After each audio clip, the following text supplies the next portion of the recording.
Audio Jungle.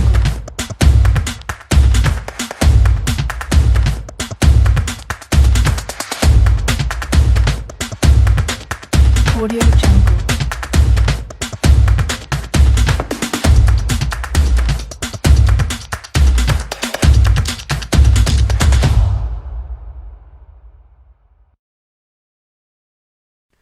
Good afternoon. In our report today, I will be analyzing the Bogota Gastronomy Cluster.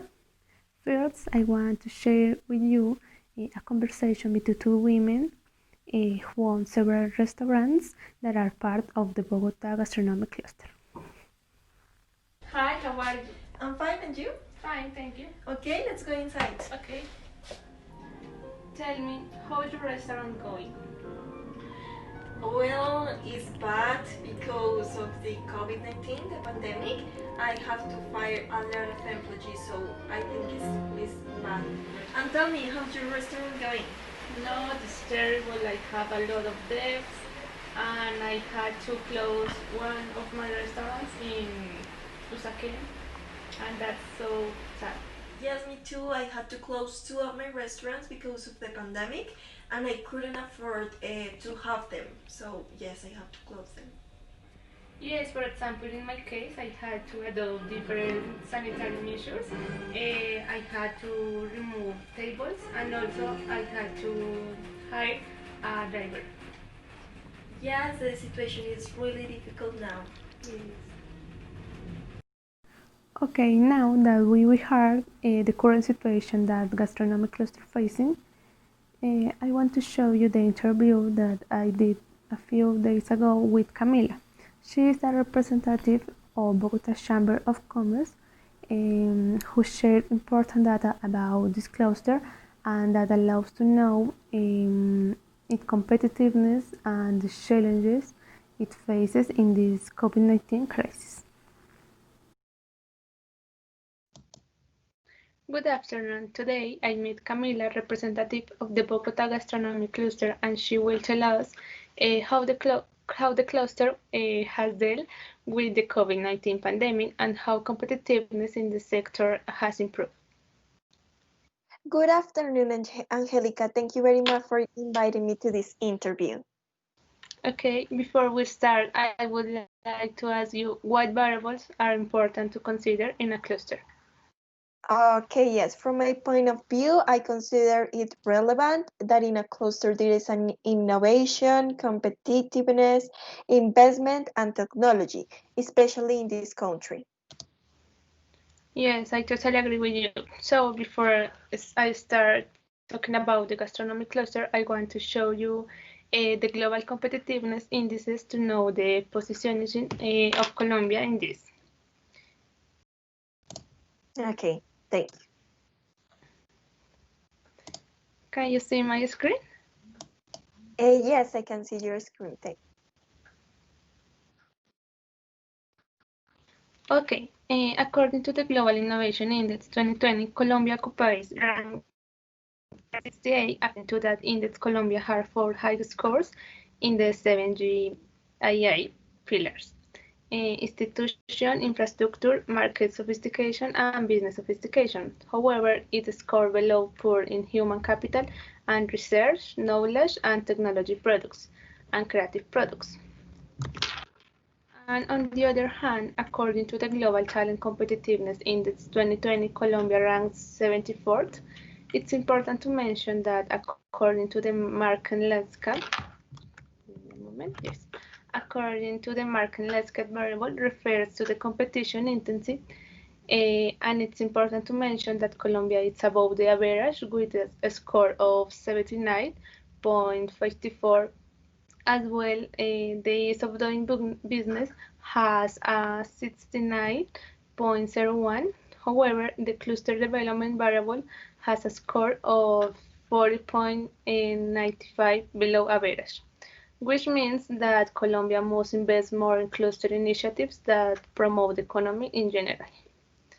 Also, Yeah. according to the talent impact variable, in which it's evident that Colombia's innovation output is low and is well below the average with the score 25.39. This data also shows the lack of innovation in Colombia, which could facilitate the effectiveness of the economic and social objectives of cluster initiation in Colombia. It is quite discouraging to know those figures, since Colombia could have a better position in those indices. Yes, but now tell me what the Bogota Gastronomy Cluster consists of. Okay, yes, of course. This cluster is an initiative of the Bogota Chamber of Commerce, where business leaders, government, support entities, and academia work to increase the productivity and competitiveness of the sector.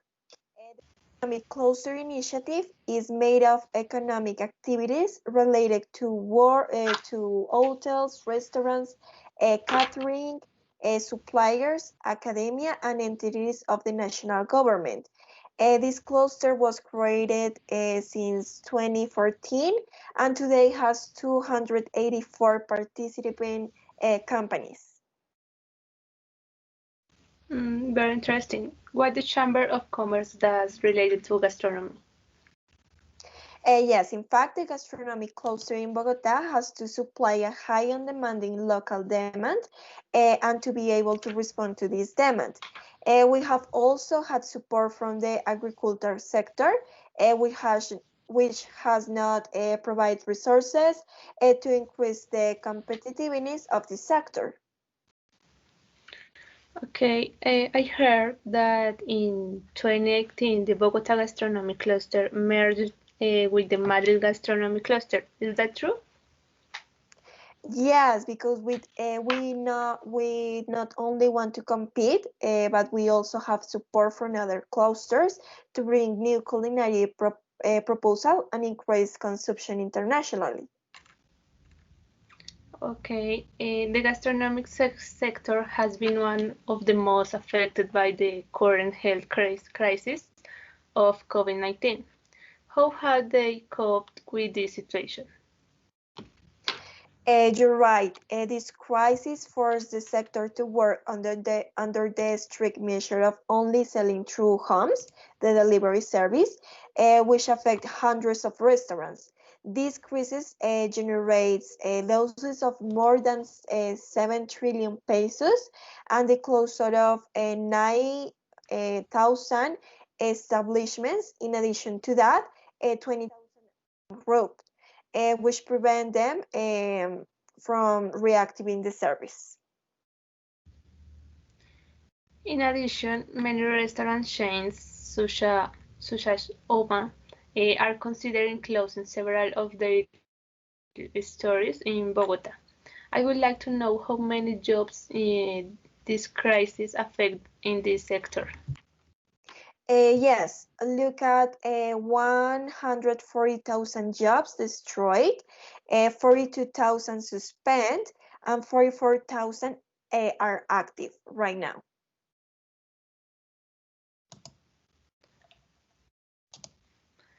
Okay, what has the gastronomic sector done to face this pandemic? And what new challenges have they had to take on? Oh, yes, the initiatives of the cluster for the reactivation in the sector have been to develop strategies such as Bogota to Open Sky that have favored the economic. According to the mayor's office, in October, sales increased by 81%. The private sector also generates initiatives such as Ayuda a la Carta that provide help to the restaurants most affected by the crisis.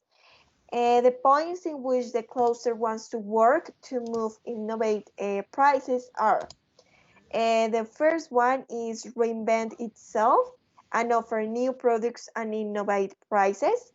The second one is to offer an efficient and good quality home service. The third one is to know how to offer the products to have variety and creativity in this. The fourth one is to be prepared when preventive measures are taken. The fifth one to have the packaging and food, thus generating confidence in the user to the users. The sixth one is in these moments, the use of technology has been essential. So for that reason, it is necessary that the restaurant implement a good service by means of the new applications that can be on social media or in applications. The seven is bear in mind that one must invest in things that help the products acquire more demand. The eighth one, as I told before, is use the social media networks as a network to generate empathy and connection with the user. The next one is create virtual brands with the same raw material you use in the restaurant. And the last one is to join initiatives that will help your business be transcendental.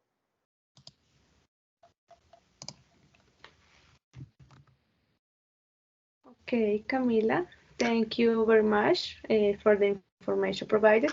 This is an invitation for our viewers to support this gastronomic sector that has strongly affected by COVID-19. Yes, thank you very much for the invitation, Angelica. I hope to see you in the next occasion.